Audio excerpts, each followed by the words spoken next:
Kaakati omukadde gw'olaba oyo mu katambi yafuna olubuto ne lulemera munda, omwana n'atamuzaala, n'abeera n'olubuto okumala emyaka 38. Nga gwe omukyala bw'onaabeera eyo ne weetikka olubuto okumala emyezi 9 n'owulira nga lukumenya, oyo omukadde gw'olaba ye bwe yafuna olubuto lwafuuka enkongoolo n'abeera nalwo okumala emyaka 38. Omwana yatuuka ekiseera n'amufiira munda. Famire ye nga terina ssente kutwala mukadde ono mu ddwaliro bamulongoose mu ebyo ebiseera, era maama waabwe ne bamuleka n'abeera n'olubuto olwo munda, naye nga waali ng'alya ng'anywa ng'atambula, naye nga munda mu ye bakimanyi bulungi nnyo nti mulimu omwana.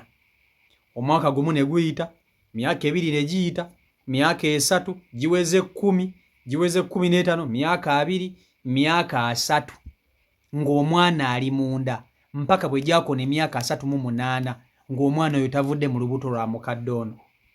Kati omwana mu kuggwerera ndowooza naggwako omubiri, gaasigala magumba. Amagumba ago ne geekiika munda y'olubuto lwa mukadde ono. Famire ye wayita emyaka egyo 38 ne bafunamu akasente ne bagamba, maama waffe omwana yamufiira munda, lwaki tetumutwala ne bamulongoosa ne bamuggyamu ebisigalira by'omwana oyo. Omukadde baamutwala mu ddwaliro okumulongoosa, yagenda okuva mu ddwaliro mu operation yeeweta bwewesi, era okweweta okutuuka awo kwava kumulongoosaamu mwana oyo kubanga munda mu lubuto baasangamu magumba. Ebintu bya Katonda byewuunyisa. Ebintu bino oyinza okubiwulira ng'ebyobulimba oba ng'ebitaliyo, naye nga bya ddala. Abamu ku bakazi tebasobola kuwangaala myaka egyo gyonna oba wafa dda, omwana akusigala atya mu lubuto n'osigala ng'oli mulamu. Tolaba nti mulimu ebintu Katonda byakola nga byewuunyisa, n'obiwulira n'olowooza nga ggwe abakulimba kumba ebintu nga bya ddala. Omukadde ono essaawa zino alina emyaka 15. Bwe yafunira olubuto luno alabika yali ndowooza mu myaka nga 60. Bwe yafunira olubuto alabika yali mu myaka ndowooza nga 60. Oba waliwo eyamuloga oba kyajja buzzi, teryamanyi. Wabula olubuto yabeera n'olubuto okumala emyaka 38. Omwana n'atuuka ekiseera n'afiira munda, baamuggyamu magumba. Kankutuuseko akatambi kano okeewulireko, wuliriza bulungi oleme kuwakana. Manyi muwakana. Vidiyo yiiyo nkusaba ogipereka like etambule tuke ku buli muntu. Akono gwe mulaba afundisa kaaka side zeeno mutukula. Mukadde ono gwe mulaba mbi alina abaana bana. Ojje wano mbuulire nga oya alina abaana bameka? Alina abaana bana. Yabaaki ono bwe yali yafuna olubuto ne lumeramu. Sembera mbuulire. Yafuna olubuto then olubuto olwo ne lulwawo ne lulemeramu ne lufuuka enkongoolo mu lubuto then kati olubuto ne bawula ssente zirugyamu then we lwaliwawo ne balugyamu nga lulina emyaka 38 bwe baafunira ssente. Kati gaavaamu nga gali magumba, kati gaali gatudde wano gundi n'egwayo. Kati bwe lwavaamu ndowooza n'endabirira n'ebeera entono we yali bambi, kati n'afuuka bw'ate we yali atasobola kwegololako wadde n'akatono.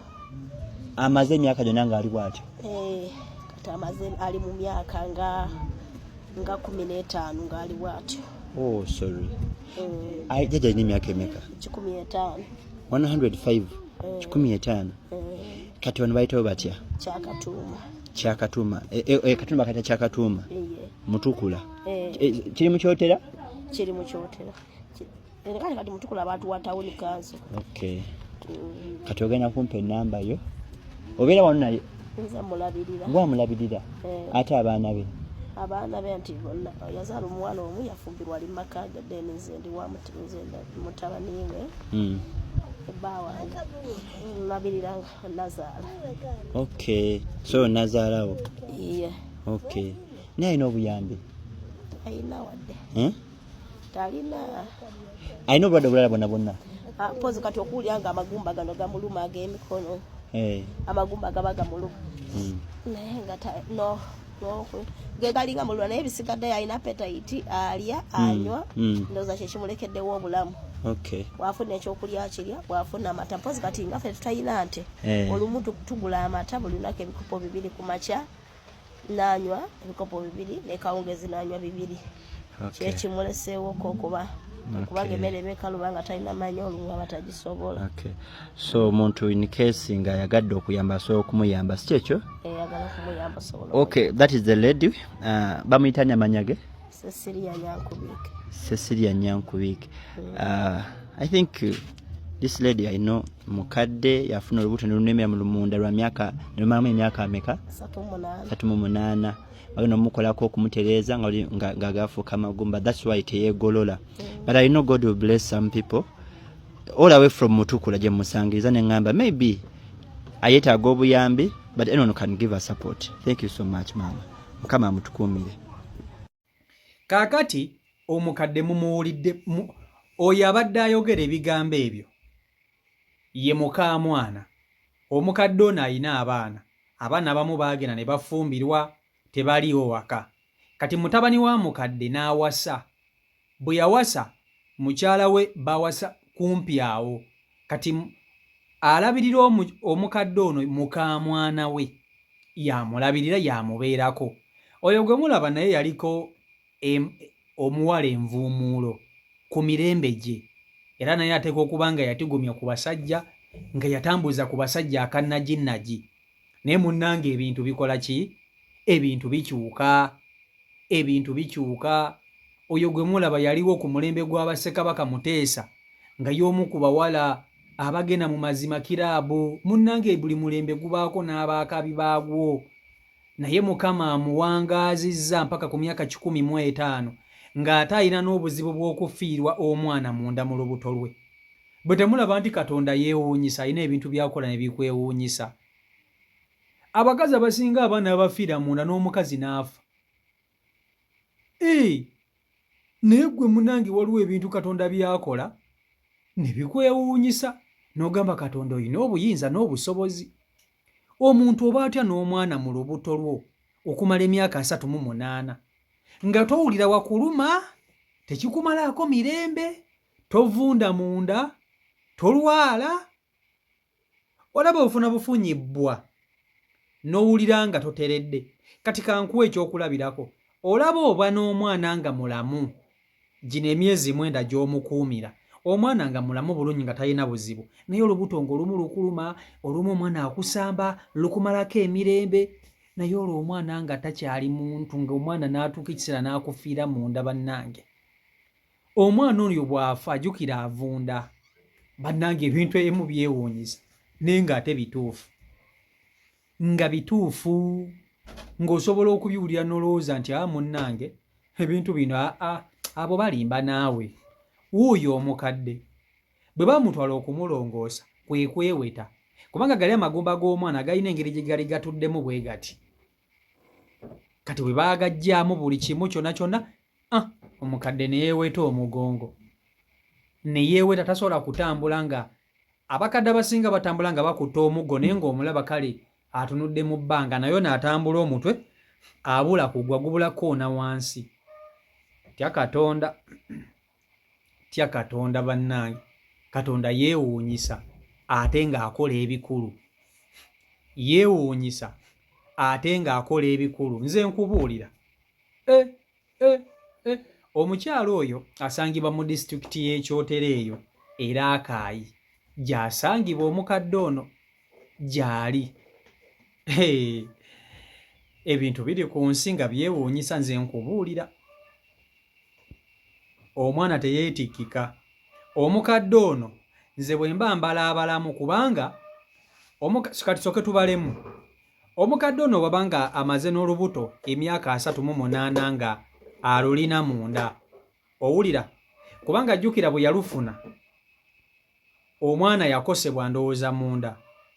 Omwana mu kukosebwa ne baagala bamulongooseemu bulongoosa, ssente ezimulongoosaamu omwana oyo ne zimubula.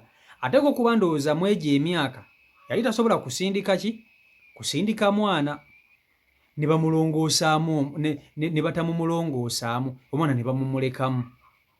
Bagenza okugamba nti kaba kirowoozeeko ku kale bamulongooseemu ebisigalira ebyo nga wayise emyaka 38.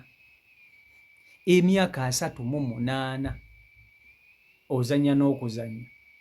Emyaka 38 bweddu n'agikuba wali. Kati bwe tubala abalamu kubanga omukadde ono alina emyaka 15. Emyaka 15 toolako emyaka 38 ejama omwana ono gye yamala mu lubuto. Wasigala emyaka 67. Okusinziira ku nze mu mbala yange, omukadde ono yafuna olubuto luno ng'ali mu myaka 60 plus years. Omukadde ono bwe yafunira olubuto luno yalufuna ali mu myaka gye 60.